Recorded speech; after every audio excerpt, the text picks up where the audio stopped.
Well, thank you all for coming. I was skeptical that anybody would show up on a beautiful day to learn about law, but you know, it's nice to be pleasantly surprised. So the title of my talk is Section 106 of the National Historic Preservation Act and the Montana Antiquities Act, a Citizen's Guide to Montana Historic Preservation Law, Finding Your Voice. So I just want to say that a lot of this is based on guidance that's offered by the Advisory Council on Historic Preservation. So just to start off, let's see here. First of all, I want to say Happy Preservation Month. May is Preservation Month. It was designated as Preservation Month to raise awareness about the power of historic preservation that it has to protect neighborhoods, communities, and enhance our homes. So if you're interested in other preservation-related activities, you might want to look into the National Trust for Historic Preservation as well as the National Park Service. They host a whole, a lot of different events geared around celebrating preservation. So as Kirby said, I work for the State Historic Preservation Office. Now we call it SHPO, in case you're wondering how to pronounce that acronym. It's a branch of the Montana Historical Society, and the mission of the State Historic Preservation Office is to work together with all Montanans to promote the preservation of our beautiful state's historic and cultural resources and places. So each year, the federal and state government is involved in many different projects that affect historic properties across Montana. For example, the Federal Highway Administration, like you know, often works with, in close conjunction with the Montana Department of Transportation to fund important projects that keep our roads safe and our cars safe as well. Additionally, agencies like the United States Forest Service, the Bureau of Land Management, the Department of Natural Resources and Conservation, and the Montana Department of Fish, Wildlife, and Service make daily decisions about the management of buildings, parks, forests, and lands that make Montana special. These decisions can have a major negative impact on historic places and properties if we're not careful. So this presentation focuses on how important federal and state preservation laws can give you the opportunity to make your voice heard and alert the federal government to the historic properties you value, as well as influence decisions about projects that affect them. So, first of all, I'm going to focus primarily on Section 106, but I'll talk a little bit about the Montana State Antiquities Act as well. So you're probably wondering what Section 106 is, and you know, being someone who works with it every day, I might make the mistake of using jargon without explaining. So don't hesitate to raise your hand if you have any sort of questions, and I will be happy to answer. So first of all, what is Section 106 review? Well, Section 106 is a section of a law called the National Historic Preservation Act, which was enacted in 1966. And some of you, probably all of you, know about some of the events that happened in the 60s that might have led to such a law being enacted. Things like the interstate, as well as urban renewal. Even in Helena, you can see what urban renewal did to our downtown, both positive and negatively. But as a result of these projects, Lady Bird Johnson worked with a whole host of specialists to kind of craft a document called Heritage So Rich. And using that document, we ended up with this law. And it's called the National Historic Preservation Act. It created a lot of things that are pretty special, like, well, our office. And then also things like the Section 106 process, the National Register of Historic Places. You see those plaques around Helena and Montana. That's a direct result of this law, as well as just a whole host of other things.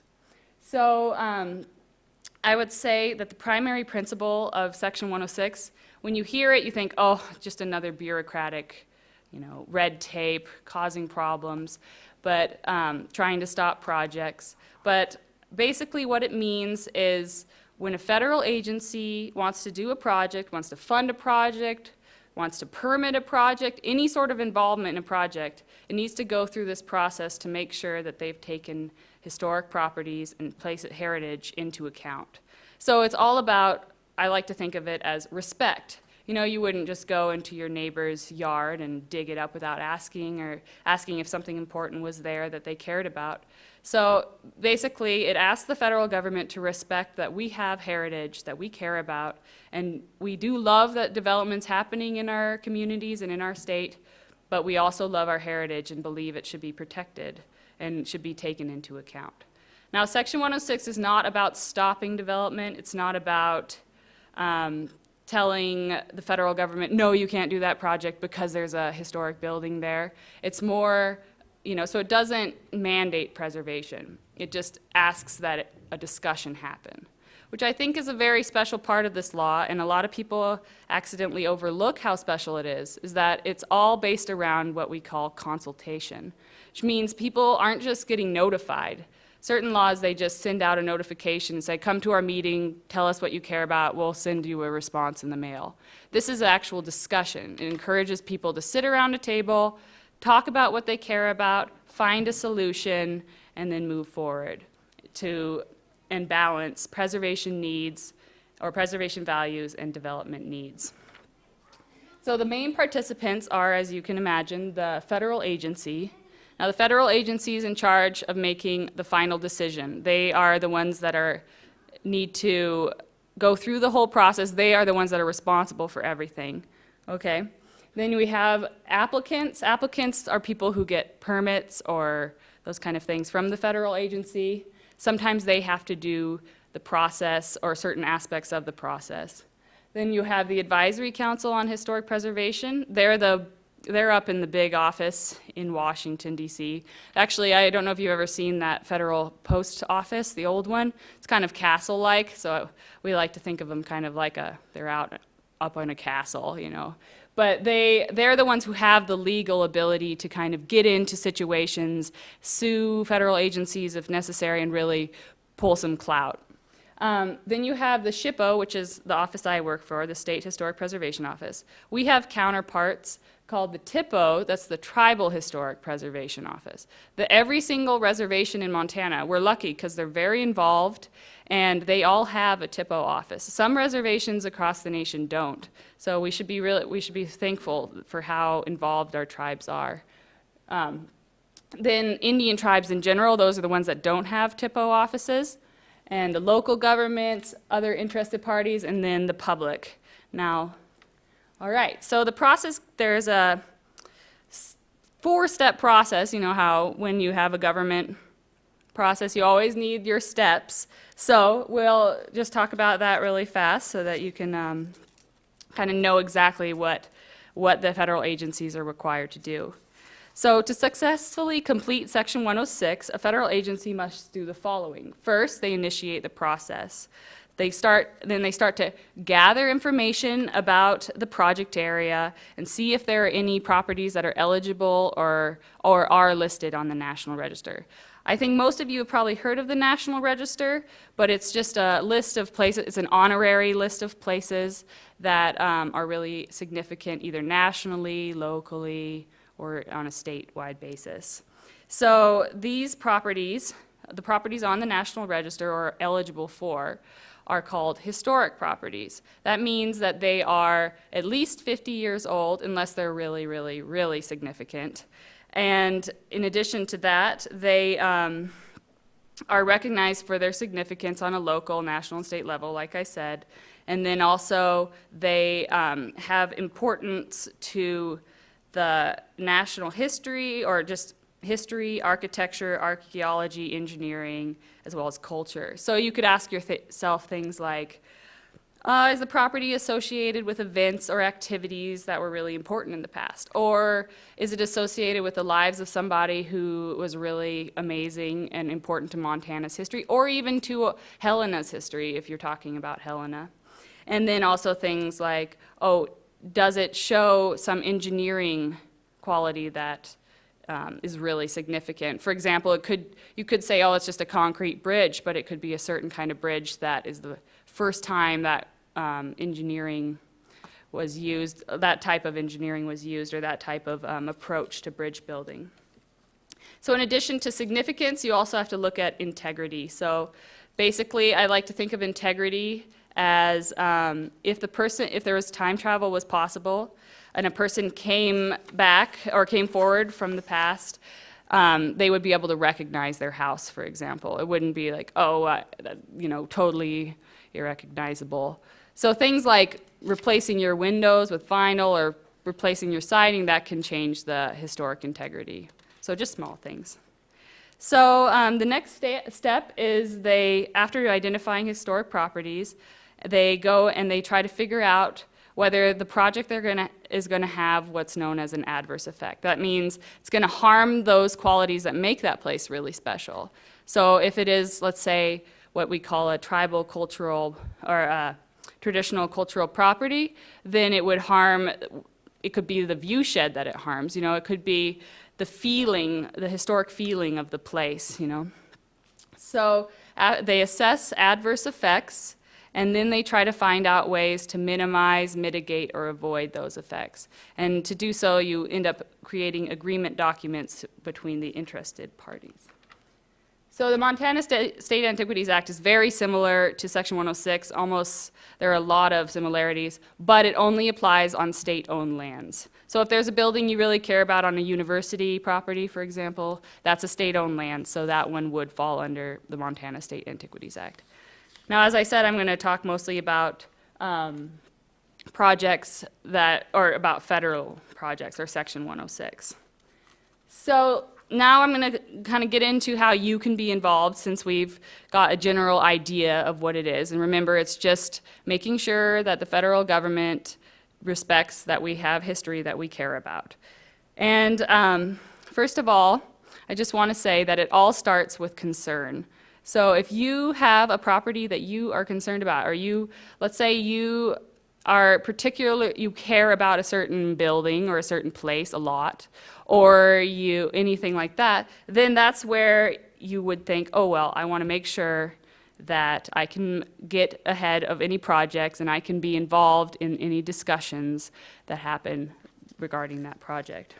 So perhaps you might just be generally concerned about the protection of historic properties, or you might want to advocate, like I said, for a particular one, or maybe just want to keep an eye on a particular agency.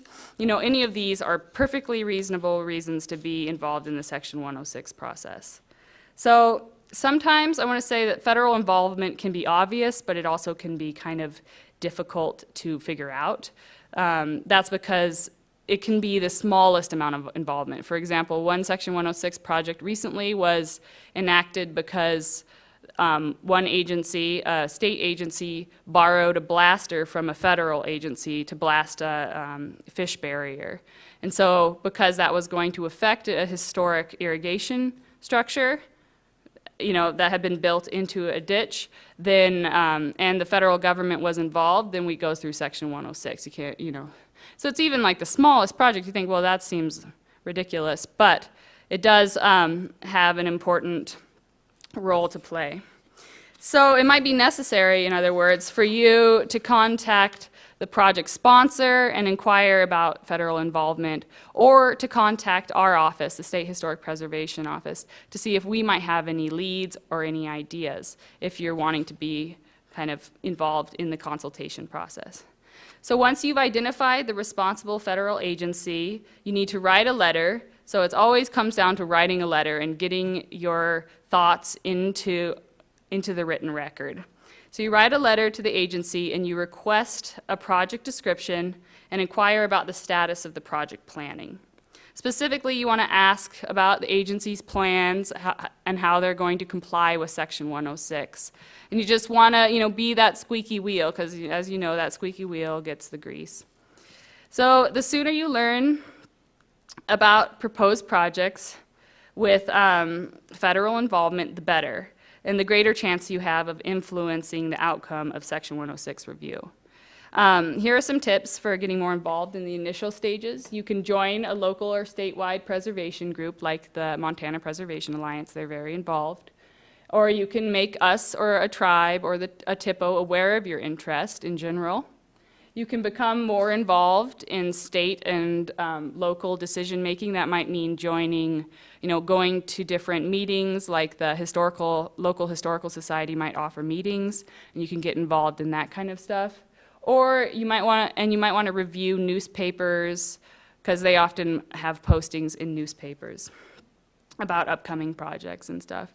As well as, you might want to visit, if you're interested in what the BLM's up to around your area, you might want to visit the BLM's website and get an idea of what kind of projects they're, doing around Helena or around wherever your community is. So I know it might feel like being involved or calling and saying, oh, I want to be involved, I want to know more, I want you to send me your information, I want to make sure that you're taking care to consider these historic properties because I really care about them, and this is my grandfather's home, my family homestead, that kind of thing. Then I just want to say, I want to highlight and also emphasize that you're not being intrusive and you're not being an obstructionist. There is it is your right to be involved. There is a role for you. It's written into this law, and quite honestly, it's what makes this law special. So this whole Section 106 process, in order for it not to become just another bureaucratic process, it needs public engagement. Like a lot of laws need public engagement, but this one is particularly hinged on public engagement. So throughout the Section 106 process, federal agencies are required to take the public's views into account. This is not just something they're doing to be nice. This is a law, so they're required to do it. It's particularly important when an agency is trying to identify historic properties or figure out avoidance or minimization techniques that the public is involved. Because, for example, if it is your family homestead and it is a significant historic property, and you're not involved in the minimization techniques, it could be that they decide that going through a certain pasture is totally fine, but in fact that pasture is extremely important to the feeling of the homestead. So it's important that the public is involved. Federal agencies also must give the public a chance to make their views known. Now this often goes through kind of a notification process where they publicize it in a newspaper or put out letters to different organizations or make meetings, and that's why you have to kind of keep your eye out. They sometimes contact museums or local preservation organizations as well, but you have to remember they also are supposed to go beyond that. It's not just, they don't just send that out, and that's not just the end of consultation. They still have quite a bit of work to do after that point.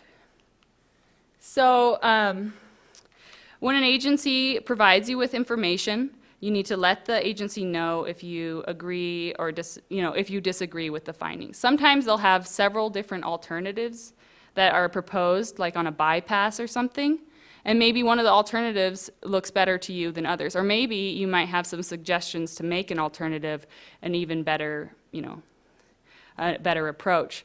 Now I know, like, oh, well, you might think, well, we should leave it up to the specialists, but in this case you are a specialist. You live in the community, you live in the state, you understand the history, you care about it. That's what makes you an important party in this whole situation. So they are learning things from you, even though you might not have a degree in historic preservation or architecture or anthropology or history. So you want to tell them, again, as I said before, in writing about any historic properties. If you think your house is important historic property and it's never been looked at, or you might think, oh, well, this is just my little house. But it could be an important local property. So don't just discourage yourself in that way either. Then you need to make sure the agency is aware of what you consider to be the best alternative, like I said. And then be prepared to make your interests and views known to multiple parties. That might mean you need to let the applicants know, or you need to let other consultants know. It might take a little bit to, it isn't easy to be involved like this because you really do have to be an advocate for something you care about. But if you care enough, it is something you will want to be an advocate for. So this can be things like a cell phone tower, for example. Those ones need federal permits, so they go through a process. And if you find out a cell phone tower is being built next to your property and you feel like that it's going to affect a historic property nearby, a barn, your house, your neighborhood, then even then you can be involved because that is a federal undertaking under Section 106. So influencing project outcomes. So in addition to seeking the views of the public, agencies must actively consult with organizations. This is where you can become even more involved. As a member of the general public, you can make your voice heard, you can tell them, you can kind of be a thorn in their side, and they need to take your views into account. But if your organization or you feel like you have a very strong reason to be involved in a project and involved in the choices that a federal agency is making for a project and how they affect historic properties, you can become what is known as a consulting party. Now, consulting parties, they are at the table, basically. It's way more work to be a consulting party than just an interested member of the public. So, but at the same time, it doesn't really, you have however much control, you can really control how much you want to be involved in the process. So if you become a consulting party, but you don't want to be super involved in the process, then that's okay as well. But it just gives you even more clout, I suppose, to your arguments. Now, sometimes when you let a federal agency know that you're interested in becoming a consulting party, they can say, oh, well, you don't really have the qualifications to be a consulting party. We don't think that that's appropriate. Well, in that case, you can put together your information and say, well, these are the reasons why I should be a consulting party. Then they say, well, we still don't think you should. And that's when you can get involved with our office, let us know, as well as the advisory council in Washington, and they advocate. If they feel like you have a strong case, or if we feel like you have a strong case, we will advocate for you to be involved. So when requesting consulting party status, you want to write a letter. Like I said, the letter is always very important. I know it sometimes takes more energy to actually sit down and write a letter, but it means that you are in the actual record and you'll more likely to be paid attention to than just a phone call. So you want to explain why your participation is important to successful resolution. Now you remember that consulting is not, you're not necessarily going to get what you want when you consult, but it's kind of a process of seeking and discussing and figuring out different outcomes and so forth. So in some ways, it just, it doesn't mean that you're going to get your property will be preserved or what you're interested in will be protected. It just means that, it'll be taken into account. So you want to provide us or our tribal counterparts with a copy of your letter. You want to emphasize your relationship to the project and demonstrate how your connection will inform the agency's decision. So after you all, so the last part of the process that often happens is we need to have a, it's a legally binding agreement. It's called a memorandum of agreement or a programmatic agreement. Now these memorandum of agreements, they involve, the consulting party is typically they have to sign it as well. But the main signatories are the federal agency, our office, and then the advisory council if they want to be involved. They can opt out. But so when we need an MOA, that's what it's called, a memorandum of agreement, that's when there is definitely going to be an adverse effect to a historic property. And when there's definitely going to be an adverse effect, then we have to figure out a way to either minimize or mitigate that adverse effect. Now, minimizing could be something like, okay, we're going to try to blend this structure in with the surroundings so you can't see it very well.